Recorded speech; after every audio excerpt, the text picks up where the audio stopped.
बोलिए सदगुरुदेव की जी। साहिब। सबसे पहले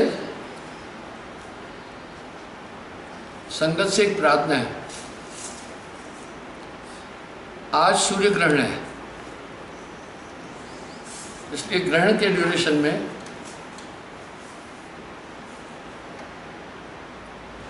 भोजन छाजन न खाएं। ये कोई रूढ़िवादी चीज़ें नहीं है, साइंटिफिक है। ग्रहण के समय सूर्य से अल्ट्रा रेजिस कुछ डेंजर निकलती है, जो वनस्पति पर, मानव शरीर पर, पूरी पृथ्वी पर एक प्रभाव डालती है।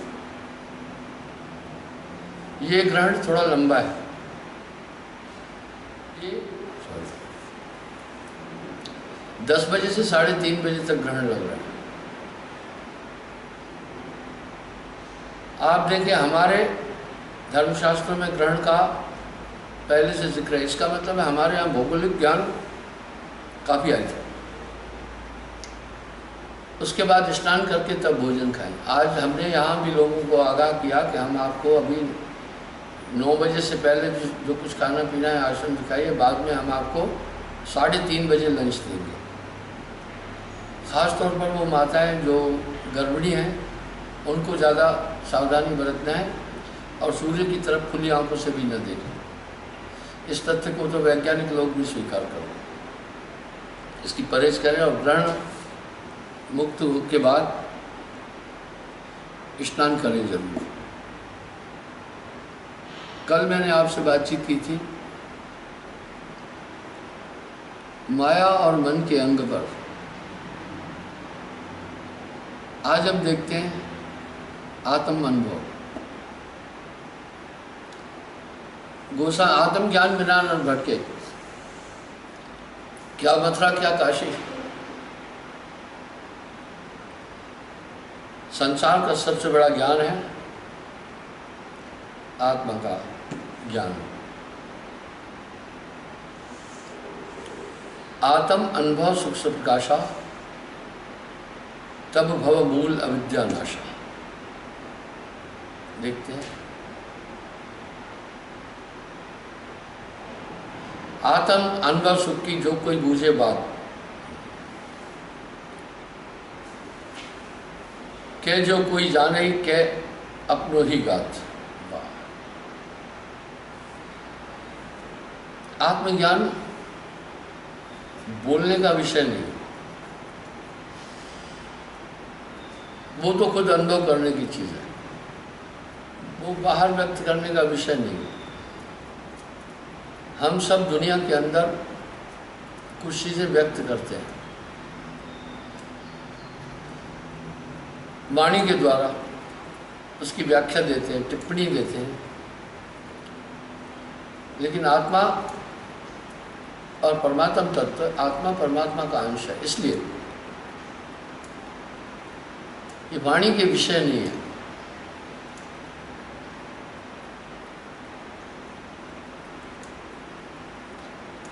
आत्म अनुभव जब भयो तब नहीं हर्ष विषाद, चित्रदीप सम हवे रहे तज करे वाद विवाद। वाह,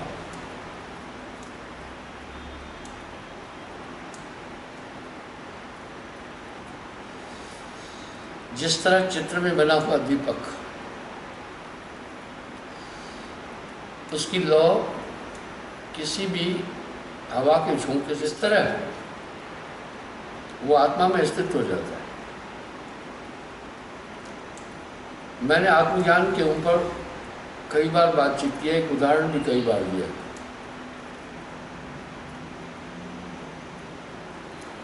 राम जी ने अपने गुरु वशिष्ठ जी से जब उन्होंने कहा आत्मज्ञान से मनुष्य संसार सागर से पार हो जाता है, राम जी ने बड़ा प्रासंगिक प्रश्न किया, हे गुरुवर, आत्मा का ऐसा क्या सार्वभौम है, आत्मा का ऐसे क्या जलवा है जिसे जानने के बाद मनुष्य संसार सागर से पार हो जाता है। वशिष्ठ जी ने कहा, हे राम, जैसे ब्रह्मवशम रस्सी में सांप की कल्पना करते हैं और भयभीत हो जाते हैं, उस भ्रम से उत्पन्न होने वाला भय यथार्थ होता है उतनी देर, पर जब अगले पल हमें ये ज्ञान हो जाता है कि ये रस्सी है, ये सांप नहीं, हमारा भय खत्म हो जाता है। उसके बाद हम चाह कर भी अगर उसी तरह से रस्सी को सांप मान करके भयभीत होने का प्रयास खुद भी करें, तब भी नहीं हो पाएगा। इसी तरह आत्मज्ञान की प्राप्ति के बाद चाहकर भी मनुष्य जगत के पदार्थों में आसक्त नहीं होगा। उससे हमेशा ये अब उसके दिमाग में रहेगा ये कंसेप्ट कि मेरी आत्मा की इंद्रियां ही नहीं है, मेरी आत्मा को कोई पेट और शरीर नहीं है, और मेरी आत्मा इन सब से परे है। ये भूल नहीं पाता है फिर। इसलिए आत्मज्ञान में बाधक क्या क्या है उनको हमें समझना होगा। आपकी आत्मा कहीं बाहर नहीं गई। गोस्वामी जी भी यहाँ कह रहे हैं, आत्म अनुभव सुख प्रकाशा तब भय मूल अविद्या नाशा, वहाँ अज्ञान का नाश हो जाता है। उसके बाद कैसा दिखता है, दुनिया का हर आदमी जो सांसारिक भोग विलासों में फंसा हुआ है, इंद्रियों के आनंद में, वो सब पागल हो जाते हैं। यहाँ साहब ने एक बात कही, जगत की नज़र में भगत गया और भगत की नज़र में जगत गया।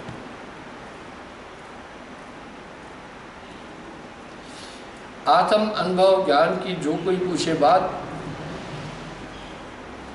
सो गूंगा गुड़ खाए के कहे कौन मुख स्वाद।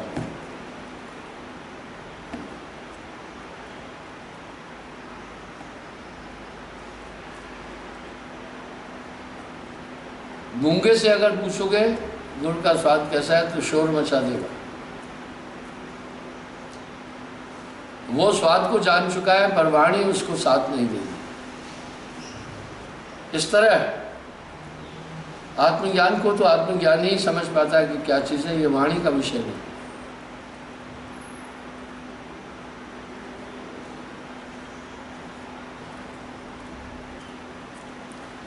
नर नारी के सुख को खसी नहीं पहचान, क्यों ज्ञानी के सुख को अज्ञानी नहीं जान। जिस प्रकार स्त्री पुरुष के संयोग को नपुंसक नहीं समझ सकता है,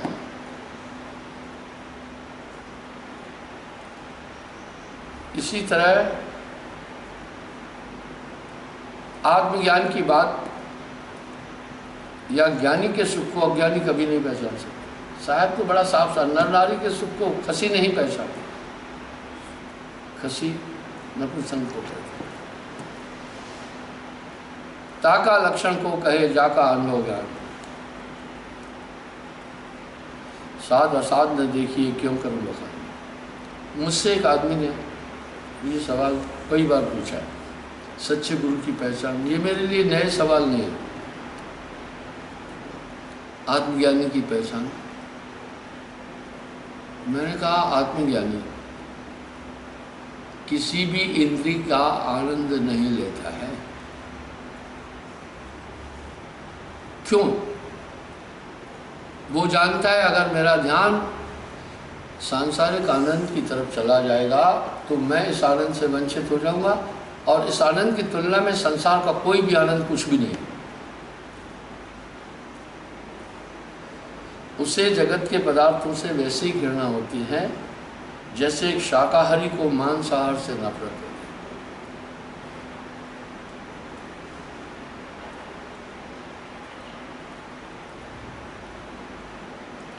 कागज लिखे सो कागजी कि व्यवहारिक जीव आत्मदृष्ट कहा लिखे, जित देखे तित।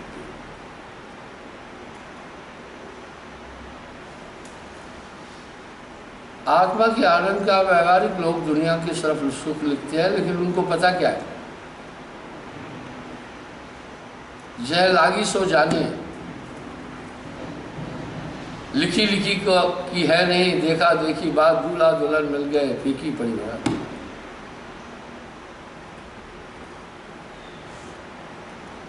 साहब ने इन सब चीज़ों को सांसारिक भाव में कहने की कोशिश की है।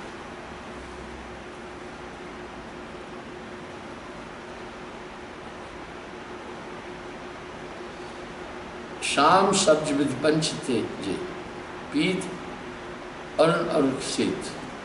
वाह, ये 5 कलर है, 5 रंग है। चक्षुमान अक्षक्ष को जो नहीं उपमा दे। वाह, क्या बात है।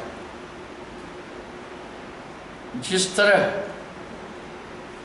आंख वाला अंधे को इन 5 रंगों का ज्ञान नहीं दे सकता है, वो कितनी भी व्याख्या करे,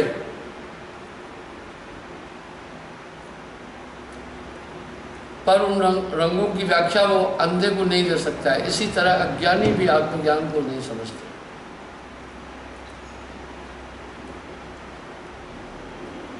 आत्म अनुभव सुख सुख प्रकाशा। अब साहब भी यहाँ कह रहे हैं आत्म ज्ञान बिना नर भटके क्या मतलब प्रकाश। इंसान दुनिया के सुखों की तरफ दौड़ता है। दुनिया में जो सुख मिलते हैं, सुख मिश्रित दुखाभास। भाई आप एक बात पर चिंतन शुरू करो, जगत के आनंद क्या है? ये कर्म ज्ञानेंद्रियों द्वारा आनंद प्राप्त होता है। आंख का आनंद है दृश्य। दृश्य से क्या? किसी एक चीज को देखो, थोड़ी देर में उब जाओगे।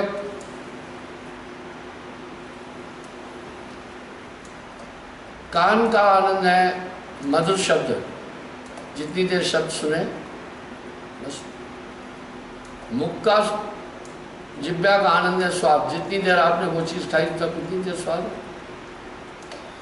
इसलिए इन पंचांद्री के आनंद के लिए विषय की जरूरत पड़ती है। विषय का मतलब है, आंख का विषय है दृश्य, मुंह का सब्जेक्ट है रस, कान का सब्जेक्ट है शब्द, त्वचा का सब्जेक्ट है स्पर्श, और नाक का सब्जेक्ट है खुशबू। ये उतनी देर है, पर जो आप ये क्षणिक है, स्थायी नहीं है। नानक देव जी भी अपनी वाणी में कह रहे, नानक कछु याद चल नहीं, यहाँ कुछ भी स्थिर नहीं है। ले देकर इंसान सांसारिक सुखों की तरफ दौड़ता है।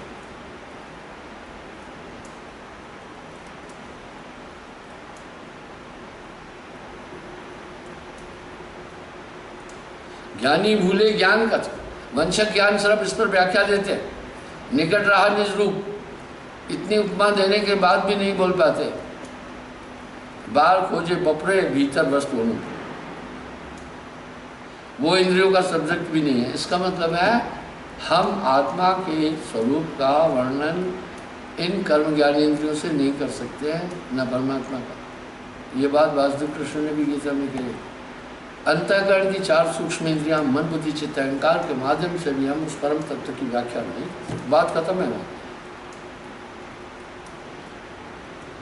जय जाना तय निकट है,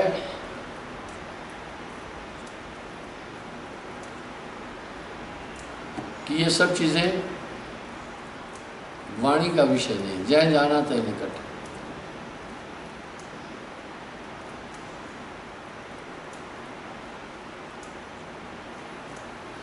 भीतर तो भेदा नहीं, बाहर कथे अनेक, जो पै भीतर लग पड़े भीतर बाहर। तो साहब कह रहे हैं वो अंतर जगत में ज्ञानी पोथी पढ़ करके बात कर रहे हैं। जब भीतर घुसेगा तो फिर उसको सब में वो आत्मा नजर आती है। सबकी गठरी लाल है, कोई नहीं कंगाल।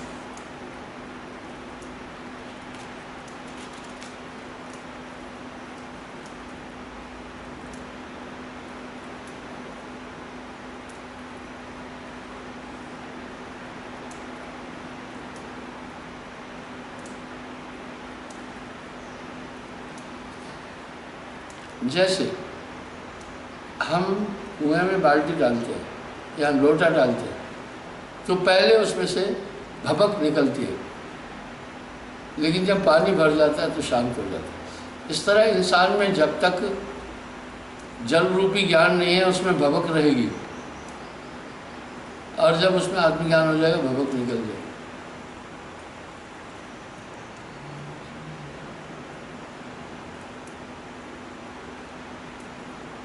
सबे सिखावन देते हो, समझ देख मन मान, सबे हर पैर द्वैत में, बात न हर फल में। वाह, हम जो कुछ भी बोल रहे हैं सब माया है। वाह,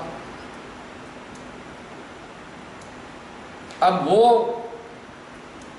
मन बुद्धि चित्त अहंकार आदि से परे है। सुपथ माया सब गले, मन बुद्धि चित्त प्रकाश, क्षणक माया पड़े भया, जो ठाकुर को दास। हम सब फिर मन की आकांक्षाओं को पूरा करने के लिए रात दिन प्रयास करते हैं। सभी चीज़ें तृप्त हो जाती है। साहब ने कहा सबका था पाया, इस गंडार का था न पाया। समुद्र के तह तक भी लोग पहुंच गए, अंतरिक्ष में भी गए, लेकिन पेट का था नहीं मिलता है। खाए जाओ खाए जाओ खाए जाओ, बढ़ता ही नहीं। इस तरह मन की वासना है, ये इनकी पूर्ति नहीं हो सकती है। इनको तृप्त करने का साधन है नियंत्रण। राजाओं ने 10-10 हज़ार साल का जीवन भोगा और सैकड़ों रानियां रही, विषय विकार किया, कभी भी संतुष्ट नहीं हुए। इसलिए विषय विकारों का विराम ही किस पर है? ज्ञान पर है।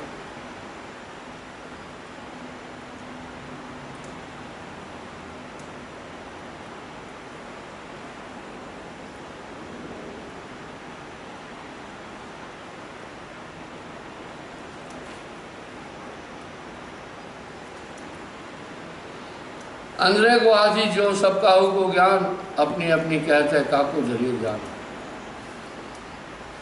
अंधे मिल हाथी छुआ, अपने अपने ज्ञान, अपनी अपनी सब कहे किसको दीजिए काम।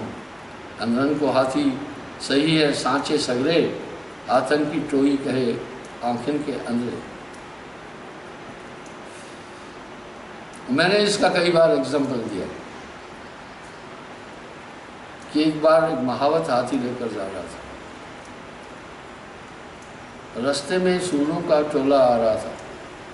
महावत ने उनको सतर्क और सावधान किया, ए सूरदासो, हाथी आ रहा है, बगल हो जाओ, वहीं रुक जाओ। अंधों के अंदर जिज्ञासा हुई, यार हाथी का नाम सुना आज देखे।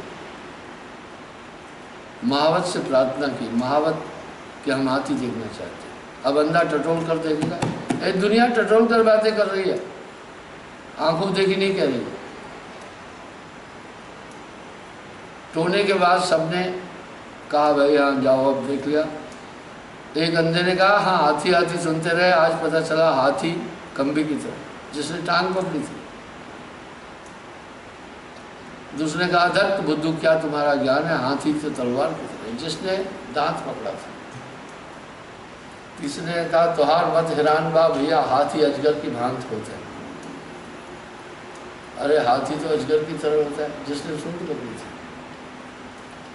चौथे ने कहा वाह भाई, सूप की तरह होता है अनाज पर छोड़ने वाला छज या सूप, जिसने कान पकड़ा।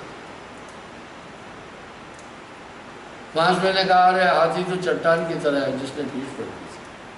आखिरी वाले ने कहा गजबो, क्या हाथी की व्याख्या कर रहे हैं, वो तो झाड़ू की तरह। आपस में लड़ने लगे। अंधों का हाथी, वो उनका दिमाग में वो कंसेप्ट बैठ गया, वो कहेंगे यही हाथी है, मानेंगे नहीं। इस तरह दुनिया के लोग परमात्मा के लिए कई कई ऐसी कल्पनाएं कर रहे, मानेंगे ही नहीं वो। इतने में एक आंख वाला आया जो इनकी बात सुन रहा था, आपस में झगड़ रहे थे।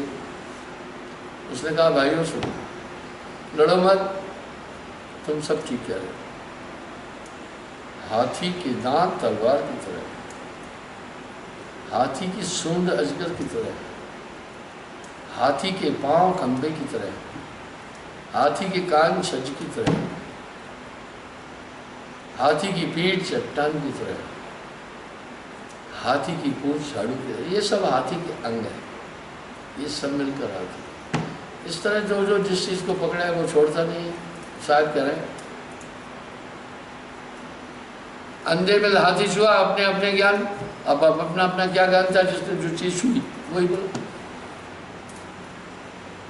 अंदरन को हाथी सही है साचे सगरे, वो जो बात कर रहा है सही है, लेकिन हाथन की आंखें, हाथन की टोई के आंखन के अंदर, आंख से तो हाथी को देखा नहीं, जिससे हाथी को देख लिया उसको पता चल गया पूरा पूरा।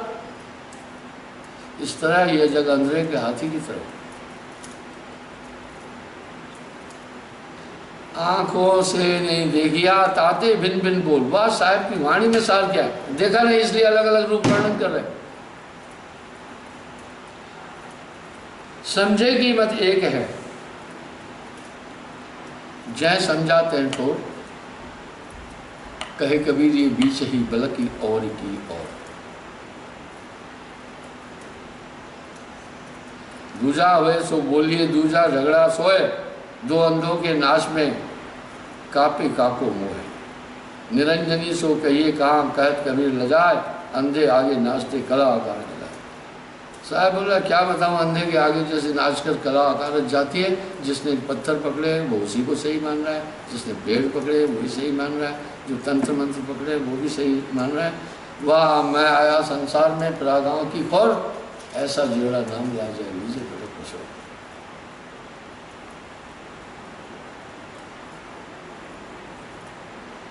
वचन भेद अनुभव जुगत आनंद की परछान, बोध रूप पुरुष अखंडित कहबे को कृष्णा।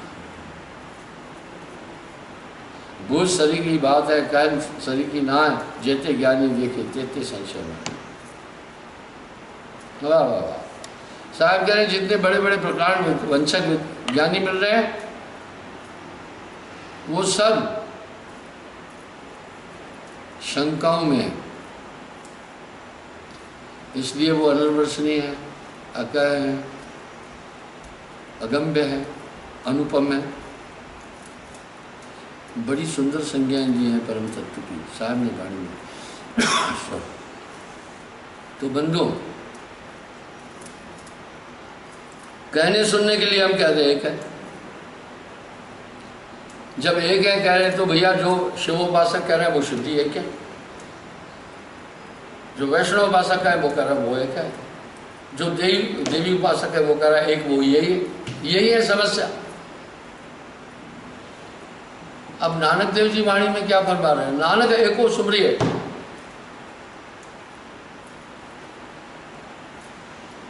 जल थल रहा समाय, दूजा काहे सुमरिए जो जन्मे और मर जाए। और बार आप मुझे अभी लाइव प्रोग्राम देख रहे हैं, कोई कहे लाइव प्रोग्राम नहीं आता, मैं तो आपके प्रश्नों का उत्तर भी दे रहा हूं ना। आप नहीं स्वीकार करेंगे, इसलिए एक तत्वज्ञानी ये बात ठीक से समझता है। अब साहब क्या करें, ऐसा कोई ना मिला जासे कहिए रोए, जासे कहिए भेद को, सो सिर बैरी हो।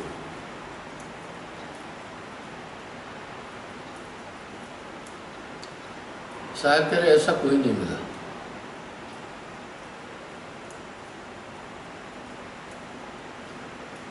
जिससे हम उस तत्व की बात करें, जासे कहिए भेद को,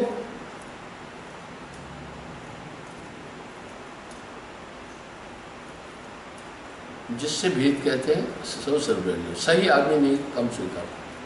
कुछ लोग मेरे पास भी आते हैं अपनी समस्या लेके, मैं निर्णय देता हूँ।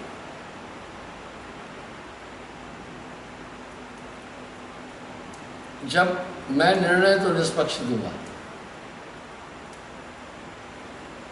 जब निर्णय मैंने सही दिया पक्ष प्रतिपक्ष में, मान लो पक्ष एक वादी वो खुश हो जाता है, गुरुजी ने न्याय किया। कुछ ऐसे हैं कहते गुरुजी ने पक्षपात कर दिया, नहीं मैं पक्षपात किया ही नहीं। इस तरह कबीर साहब अपनी वाणी में क्या कह रहे हैं पता है, कबरा खड़ा बाजार में मांगे सबकी खैर, कबरा खड़ा बाजार में मांगे सबकी खैर, ना काहू से दोस्ती ना काहू से बैर। तो आपको जब वो तत्व ज्ञान आएगा सहज ही सब चीज समझाता जाएगा आपको।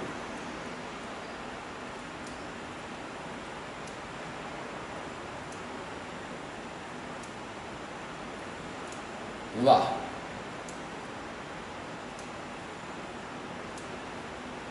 सहजावस्था क्या है? सहज सहज सबको कहे, सहज न चीने कोई, पांचों राके कसरती। सहज कहा। मैंने अभी कहा, मुझसे लोग कई प्रश्न पूछते हैं, आखिर आत्मज्ञानी की पहचान तो बताओ। मैं कहता हूँ सुनो, आत्मज्ञानी किसी भी स्थिति में संसार के पदार्थों का आनंद नहीं लेगा, सभी इंद्रियां उसके नियंत्रण में होगी, वो सहज सहज होती जाएगी, खुद ब खुद हो जाती है। आप देखें, नींद खुलने के बाद स्वप्नावस्था आपको हटानी नहीं है, वो खुद ब खुद हटी है। जल के पान करने के बाद प्यास आपको हटाना नहीं है, सिर्फ जल का पान करें, प्यास हट जाएगी। इस तरह कबीर एक को जानिया तो जाना सब जान, कबीर एक न जानिया सब जाना जाना। सहजे सहज का मतलब है धीरे धीरे ये सब चीज़ें आपके नियंत्रण में होती जाएगी। आप देख लेना, नाम के बाद ये सब चीज़ें आपके नियंत्रण में आ रही है या नहीं आ रही है? आ रही है, ये कृपा से हो रहा है। हमारे यहाँ न तो कर्म योग को ज़्यादा महत्व दिया, न तो पवन योग को महत्व दिया, न तो ज्ञान योग को इतना महत्व दिया। बड़े बड़े ज्ञानी सिर्फ आ गए, यहाँ है कृपा योग, अदा कर खुद खजाने से छुड़ा ले अपने बंदे को।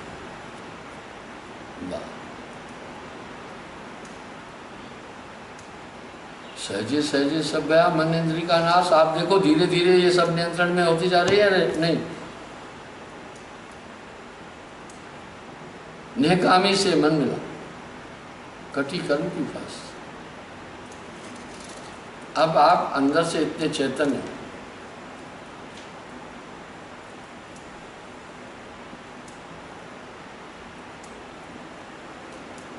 सहजे सहजे सब गया, शुद्ध विद काम निकाम। धीरे धीरे ये सब सहजे सहजे खत्म होती जाएगी, वासनाएं, इच्छाएं, आसक्ति वगैरह। एक है मैं हुई मिल रहा दास कबीरा का। आप अंदर से संतुष्ट होते जाएंगे, बस ये सूरत संभालते रहना। साहब ने सूरत के अंग पर बहुत सी बातें कही है, मैं फिर सूरत के अंग पर आपसे डिटेल में बातचीत करूँगा। इसलिए सूरत हमेशा संभाले रखना। मन का हमला सूरत ही पर है, हर एक वायरस का हमला ब्लड पर है। वो ब्लड में उन्हें रेडीमेड डाइट मिलती है, इसलिए डॉक्टर जो औषधि देता है ना, वो ब्लड में समाविष्ट इंजेक्ट करता है। इस तरह गुरु वो तत्व दिया, आपकी चेतना को कर्म चेतन कर दिया। पहला इफेक्ट ये हुआ, जगत के पदार्थों की आसक्ति आपके हृदय से खत्म हो गई। अब जगत के पदार्थ हैं, आप शरीर चलाने के लिए खा भी रहे हैं। ऐसा नहीं है कि एक चीज़ नहीं मिली आप हताश और परेशान हो जाएंगे। पहले शरीर माया भी काम कर रही थी, मन भी काम कर रहा था, मन संतुष्ट नहीं होता था। मन को संतुष्ट करने का एक ही सूत्र, इसका निरोध। आप मन की इच्छाओं को पूर्ण करने के लिए कभी प्रयास मत करो, ये अनंत है। इसलिए मन को शांत करने का एक ही उपाय है, इसका निरोध करना।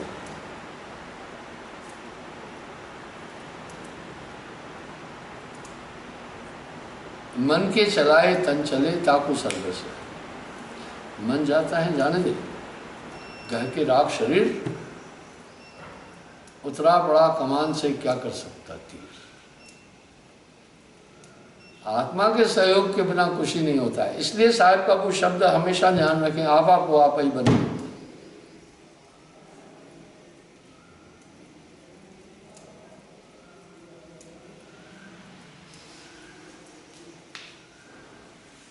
वाह साहब यहाँ करें, सहज मिले सो दूध सब। सहज का मतलब खुद दिया कोई, वो दूध के समान। मांगा मिले सो पानी, जो मांगा वो जल हो गया पानी। कहे कबीर रक्त सम जिसमें ऐसा था नहीं। जो किसी से धोखा करके, किसी को परेशान करके, किसी को दुखी करके लिया गया, वो रक्त के समान है। जो कुछ आवे सहज में सोई मीठा जान, कड़वा लागे नीम सा जामे ऐसा था। वाह वाह वाह। नीम पहले कड़वी लगती है, लेकिन उसके गुण बहुत है। इसलिए मैंने एक उदाहरण कई बार दिया। मैं पिछले 50 साल से 5 दिसंबर को मुझे दीक्षा देते, 5 दिसंबर 2020 में मुझे 50 साल हो जाएंगे दीक्षा देते। मैंने आज तक किसी से आकांक्षा नहीं की कि मुझे कोई पैसा दे। मैंने आज तक किसी से मांगा। मांगन मरण समान है, मत मांगो कोई भीख, मांगन ते मरना भला, यही सदगुरु की सीख।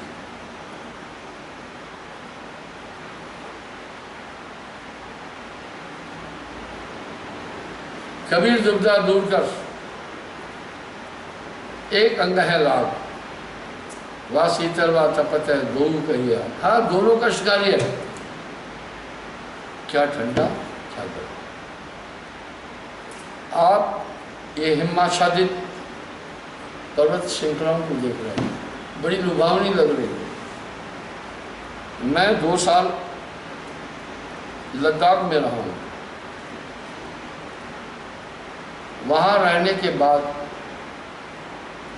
जाड़े में इंसान को लगता है मैं नर्क में हूँ, इसलिए वहाँ कोई जीव नहीं रहता। वहाँ सिर्फ 2-3 जीव के दुक्के हैं।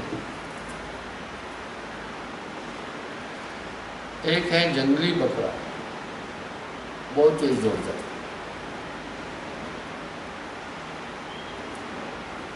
एक है कौआ, एक है चूहे, बहुत मोटे मोटे। इंसान की फितरत क्या है मैं बताऊं? वहाँ पेड़ पौधे नहीं, एक बूटी होती है और रतन जोत भी होती है वहाँ, बहुत रतन जोत ऐसे लगी है। तो उस बूटी को किसान लोग क्या करते हैं, मैं आपको इंसान की फितरत इकट्ठा करते हैं याक के लिए। वहाँ सिर्फ याक रहता है। वो इतना ठंडा एरिया है आगे चांगला टॉप से उस तरफ। दुनिया का सबसे हाई रोड है चांगला टॉप, 17,000 कुछ फीट पर। उसको क्रॉस करने के बाद टांग से और दुर्गुप, वहाँ हमारा हेडक्वार्टर था बटालियन। आगे बॉर्डर पर हमारी पोस्टें थी, महावीर, चित्तौड़, लुकुम में। मैंने इसका व्याख्या कल भी दी है।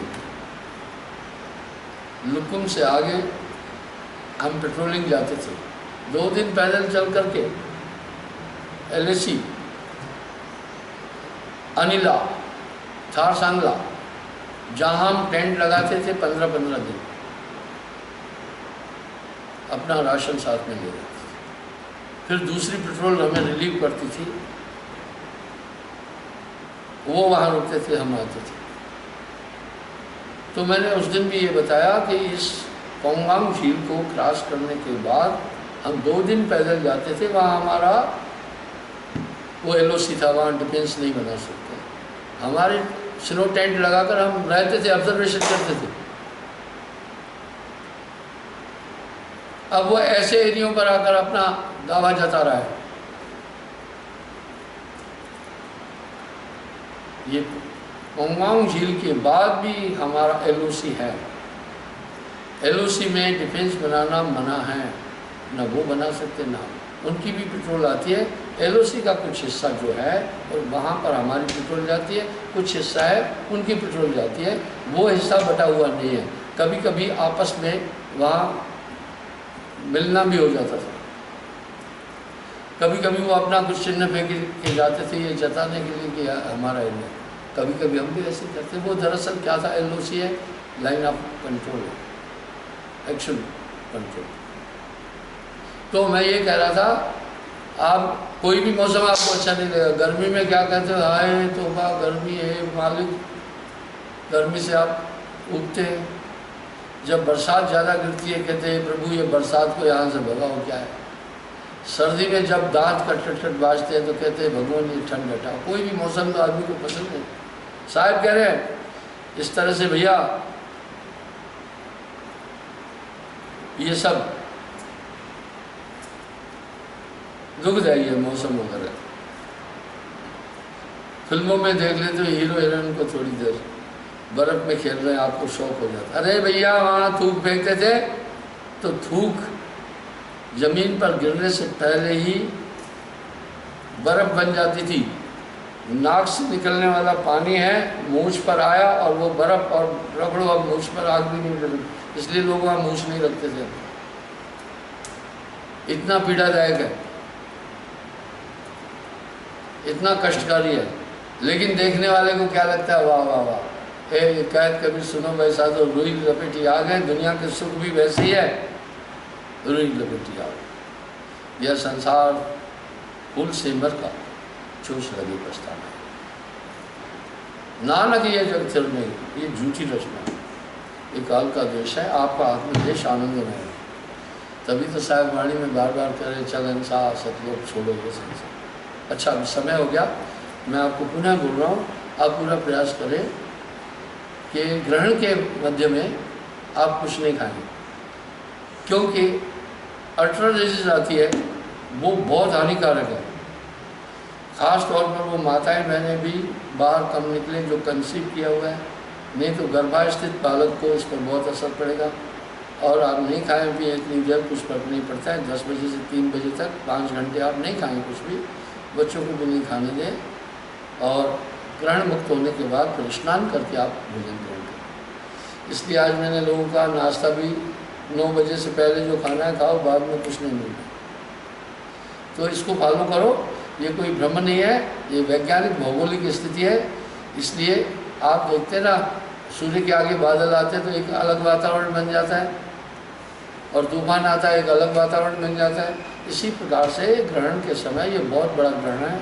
आज 21 जून है, रात और दिन, आज सबसे बड़ा दिन है। दिन 14 घंटे कुछ मिनट का दिन है। कल से 2 मिनट रोज दिन छोटा हो जाएगा। 1 मिनट सूरज बाद में उगेगा और 1 मिनट बाद में डूबेगा। इसलिए इस ड्यूरेशन में थोड़ी परहेज रखें, कुछ फर्क नहीं पड़ता है। उसके बाद क्यों स्नान किया जाता है? क्योंकि शरीर पर भी अल्ट्रा रेजिस का असर होता है, तो नहाना धोना, कुछ गंगा स्नान करते हैं, चलो कहीं भी आप स्नान कर लें, पर ये ध्यान रखना आप अवॉइड करें इस ड्यूरेशन में कुछ खाना पीना। अब आरती होगी, कल पुनः मैं हाजिर होगी।